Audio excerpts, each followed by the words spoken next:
வணக்கம் நண்பர்களே, நாம இப்ப இந்த வீடியோல விராட் கோலியின் வாழ்க்கை வரலாற்றைப் பார்ப்போம். முன்னாள் T20I கேப்டன் 1988 ஆண்டு நவம்பர் 5 தேதி டெல்லியின் உத்தம் நகரில் ஒரு பஞ்சாபி குடும்பத்தில் பிறந்தார். அவரது தந்தை பிரேம் கோலி ஒரு குற்றவியல் வழக்கறிஞர் மற்றும் அவரது தாயார் சரோஜ் கோலி ஒரு இல்லத்தரசி. அவர் தம்பதியரின் மூன்றாவது குழந்தை. ஒரு மூத்த சகோதரர் விகாஸ் கோலி மற்றும் ஒரு மூத்த சகோதரி பாவனா கோஹ்லி.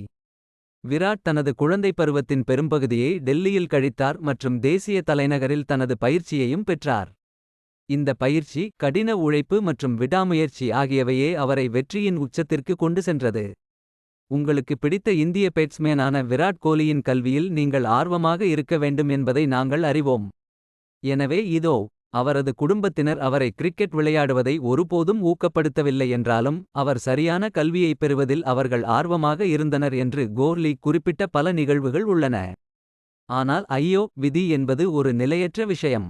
விராட் கோலி டெல்லியில் உள்ள விஷால் பார்த்தி பப்ளிக் பள்ளியில் 9ஆம் வகுப்பு வரை பள்ளிப்படிப்பை முடித்தார். அவர் தனது கிரிக்கெட் வாழ்க்கையை மேம்படுத்துவதற்காக 9ஆம் வகுப்பில் டெல்லியில் உள்ள பஸ்சிம் விஹாரில் உள்ள சேவியர் கான்வென்ட் பள்ளிக்கு மாறினார். பள்ளியில் படிக்கும் போதே விராட் வரலாற்றை நேசித்தார் மற்றும் கடந்த காலத்தைப் பற்றி மேலும் அறிந்து கொள்வதில் ஆர்வமாக இருந்தார். இருப்பினும் அவர் கணிதத்தை விரும்பாததால் அதனுடன் போராடி வந்தார். அவரது குடும்பம் முறையான கல்வித் தகுதிகளில் பெரியதாக இருந்தபோதிலும் விராட் தனது 11ஆம் வகுப்பை முடித்த பிறகு பள்ளியை விட்டு வெளியேற வேண்டியிருந்தது. ஏனென்றால் அவர் 16 வயதிலேயே இந்திய அண்டர்-19 அணிக்காக விளையாடத் தொடங்கினார். இயற்கையாகவே இந்திய கிரிக்கெட் அரங்கில் நுழைந்து U19 உலகக்கோப்பை அணியின் கேப்டனாக ஆன பிறகு அவரை திரும்பிப் பார்க்கவில்லை. விராட் தனது ஆர்வத்தை வீரியத்துடன் தொடர்ந்து ஆராய்ந்தார். ஆனால் இன்று நமக்கு தெரிந்த அற்புதமான சர்வதேச கிரிக்கெட் வீரராக ஆவதற்கு உயர்கல்வி பெறுவதை துறக்க வேண்டியதாயிற்று. சிறு வயதிலிருந்தே அவர்கள் என்ன செய்ய விரும்புகிறார்கள் என்பதை உறுதியாக அறிந்தவர்கள் மிகக் குறைவு. 3 வயதிலேயே கிரிக்கெட்டில் ஆர்வம் காட்டியவர்களில் கோஹ்லியும் ஒருவர். நம்புவது கடினம், ஆனால் உண்மை. சிறு வயதிலிருந்தே தாங்கள் என்ன செய்ய விரும்புகிறோம் என்பதை உறுதியுடன் அறிந்தவர்கள் மிகக் குறைவு. 3 வயதிலேயே கிரிக்கெட்டில் ஆர்வம் காட்டியவர்களில் கோஹ்லியும் ஒருவர். நம்புவது கடினம், ஆனால் உண்மை. ஒரு குழந்தையின் விளையாட்டில் ஆர்வம் பெரும்பாலும் ஒரு பொழுதுபோக்காக கடத்தப்படுகிறது, ஆனால் விராட்டின் தந்தை தனது மகனின் கிரிக்கெட் ஆர்வத்தை நம்பினார். 1998ஆம் ஆண்டில் பிரேம் கோஹ்லி தனது 9 வயதில் விராட்டை மேற்கு டெல்லி கிரிக்கெட் அகாடமியில் சேர்த்தார். அங்கு கோஹ்லி ராஜ்குமார் ஷர்மாவிடமிருந்து பயிற்சி பெற்றார். அவர் தனது பயிற்சிக்கு 2 வாரங்களில் இளைஞரின் சிறந்த ஆட்டத்தால் வியப்படைந்தார். அதே நேரத்தில் டெல்லியில் உள்ள சுமித் தோக்ரா அகாடமியில் கோஹ்லியும் போட்டிகளை விளையாடத் தொடங்கினார். 2002-2003 பாலி உம்ரிகட் டிராபியில் ஒரு போட்டியை காண ஆஷிஷ் நெஹ்ராவை ராஜ்குமார் ஷர்மா அழைத்த போது கோஹ்லி முதலில் கவனத்தை ஈர்க்கத் தொடங்கினார். விராட் கோலி டெல்லி 15 வயதுக்குட்பட்ட அணியில் இடம் பிடித்து அதிக ரன்கள் எடுத்த வீரர் என்ற சாதனையை படைத்தார். அவர் 34-40 சராசரியில் 172 ரன்கள் எடுத்தார். 2002-03 பாலி உம்ரிகட் டிராபியில் அற்புதமான ஆட்டத்தை வெளிப்படுத்திய பிறகு அவர் அணியின் கேப்டனாக ஆனார் மற்றும் 2003-04 கோப்பைக்கு அவர்களை வழிநடத்தினார். விராட் கோலி பின்னர் டெல்லி 17 வயதுக்குட்பட்ட அணிக்கு தேர்வு செய்யப்பட்டு லெய்தான் U13 விஜய் மெர்ச்சன்ட் டிராபியில் பங்கேற்றார். மீண்டும் விஜய் மெர்ச்சன்ட் டிராபிக்காக 4 போட்டிகளில் 420 ரன்கள் குவித்ததன் மூலம் கிங் கோஹ்லி தனது பட்டத்தை பெற்றார்.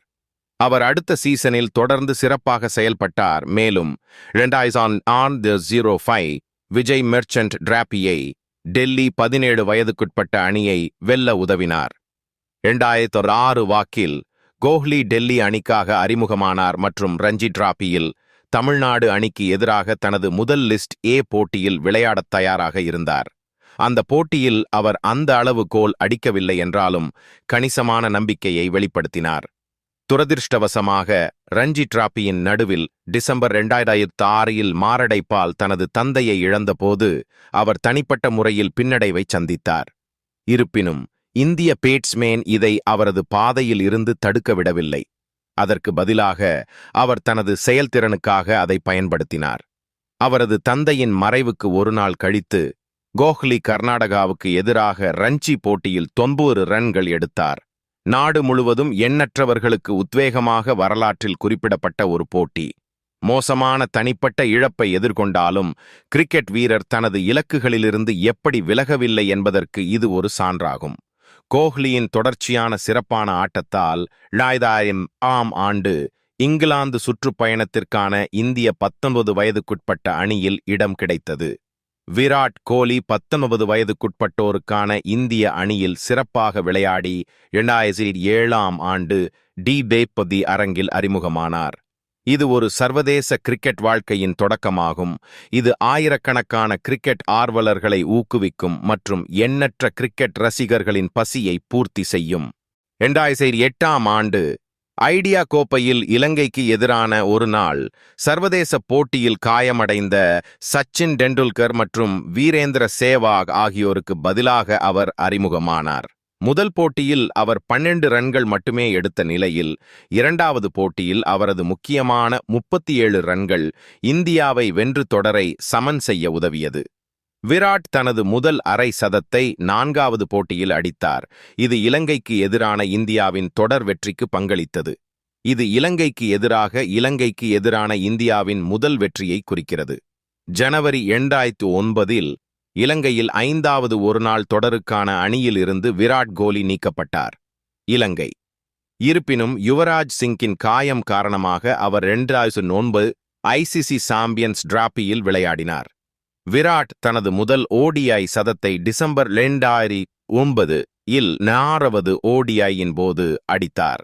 யுவராஜ் குணமடைந்தவுடன் விராட்டின் தோற்றங்கள் அவ்வப்போது தோன்றின.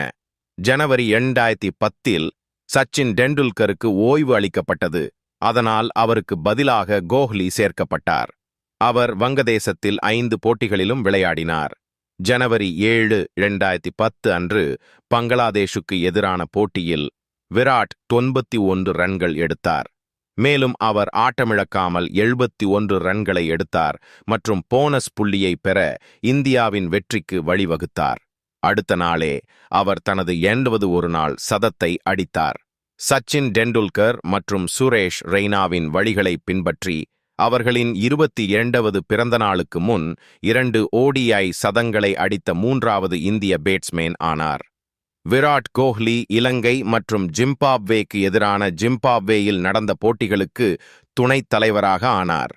ஒருநாள் கிரிக்கெட்டில் அதிவேகமாக 1000 ரன்களை கடந்த இந்திய வீரர் என்ற பெருமையை விராட் பெற்றார். அவர் 2010இல் தனது 3 சதங்கள் உட்பட 195 ரன்களுடன் அதிக ரன்கள் எடுத்தவரானார்.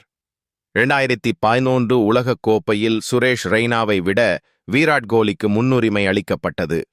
விராட் தனது திறமையை நிரூபித்தார் மற்றும் உலகக் கோப்பை அறிமுக போட்டியில் சதமடித்த முதல் இந்தியர் ஆவார். விராட் தொடர்ந்து போட்டிகளில் தனது ரன் விகிதத்தை பராமரித்து வந்தார்.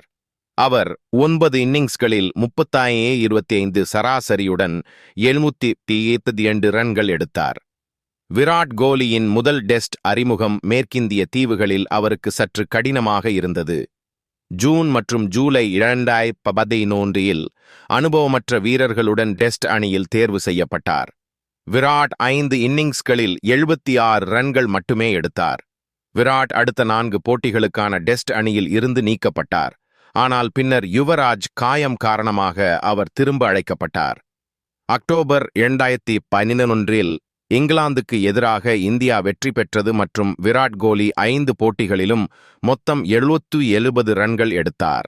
அதிகபட்சமாக 112 ரன்கள். நவம்பர் மற்றும் டிசம்பர் 2013இல் மேற்கிந்திய தீவுகள் 3 டெஸ்ட் மற்றும் 5 ஒருநாள் போட்டிகளுக்காக இந்தியாவிற்கு சுற்றுப்பயணம் செய்தது. ரெய்னாவுக்கு முன்னதாகவே கோஹ்லி டெஸ்ட் அணியில் இடம் பிடித்திருந்தார். இந்த போட்டியில் அவரால் ஒரு ஜோடி அரை சதம் அடிக்க முடிந்தது. கோஹ்லி முத்தரப்பு ஒருநாள் தொடரில் இந்தியாவின் முன்னணி ரன் எடுத்தவர்.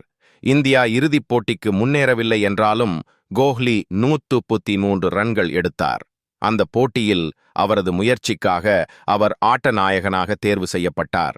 2012ஆம் ஆண்டு மார்ச் மாதம் நடைபெற்ற ஆசிய கோப்பையில் விராட் கோலி ஒருநாள் அணியின் துணை கேப்டனாக நியமிக்கப்பட்டார். அவர் பாகிஸ்தானுக்கு எதிராக 193 ரன்கள் எடுத்தார். ஒருநாள் போட்டிகளில் ஒரு இந்தியரின் அதிகபட்ச ஸ்கோரை பதிவு செய்தார். இது ஒரு நாள் சர்வதேச போட்டிகளிலும் ஆசிய கோப்பையிலும் விராட்டின் அதிகபட்ச தனிநபர் ஸ்கோர் ஆகும். செப்டம்பர் 15, 2012 அன்று இலங்கையின் கொலம்பியாவில் நடந்த ஐசிசி ஆண்டு விருது வழங்கும் விழாவில் கோஹ்லி ஆண்டின் சிறந்த ஒருநாள் கிரிக்கெட் வீரராக தேர்ந்தெடுக்கப்பட்டார். IPL 2014 ராயல் சேலஞ்சர்ஸ் பெங்களூர் அணியின் கேப்டனாக விராட் கோலி தனது பொறுப்பை ஏற்றார்.